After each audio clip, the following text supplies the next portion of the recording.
we've struggled over the last few years to fine-tune what we recommend in terms of performance and doing testing. Echo is very suggestive of making the diagnosis, but it's not diagnostic. I think it's very clear that if we rule out AL amyloid, then technetium imaging is very diagnostic. Now, we used to use an agent called technetium pyrophosphate. About a year ago, there was a shortage of the kit that allow us to make technetium pyrophosphate. So we started switching to another agent called technetium HDP.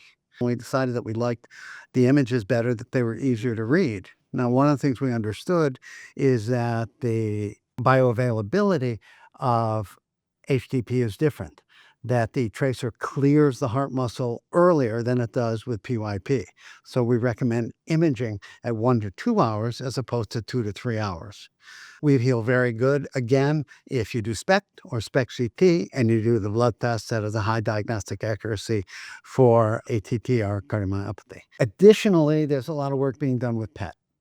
There are some fluorine-based agents now, florbetapir, florbetaben, that are being studied. There's another one that's very, very exciting called I-124, evazutamide. This is an agent that's a pan-imaging agent. It'll image all types of amyloid. We really believe it will be able to image earlier in the disease, more diagnostic accuracy, make it easier to make the diagnosis, lower doses of radiation because it's PET. And we may be able to do serial testing so that we can follow the disease with that. Indication and important safety information. Indication. Attruby acoramidis is indicated for the treatment of the cardiomyopathy of wild-type or variant transthyretin-mediated amyloidosis, ATTR-CM, in adults to reduce cardiovascular death and cardiovascular-related hospitalization. Important safety information. Adverse reactions.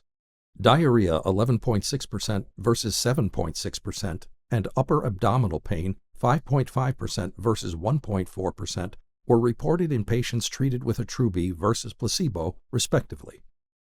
The majority of these adverse reactions were mild and resolved without drug discontinuation.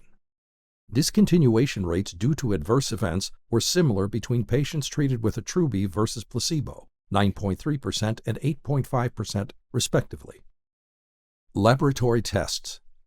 Mean increase in serum creatinine of 0.2 and 0.0 milligrams per deciliter, and a mean decrease in eGFR of 8.2 and 0.7 milliliters per minute per 1.73 square meters was observed in the adults with ATTR-CM treated with Attruby versus placebo, respectively, at day 28 and then stabilized. These changes were reversible after treatment discontinuation. Use in specific populations. Pregnancy and lactation. There are no data on the use of Attruby in pregnant women. Animal data have not shown developmental risk associated with the use of Attruby in pregnancy. There are no available data on the presence of Attruby in either human or animal milk, or the effects of the drug on the breastfed infant or maternal milk production. Please see full prescribing information for Attruby at attruby.com/PI.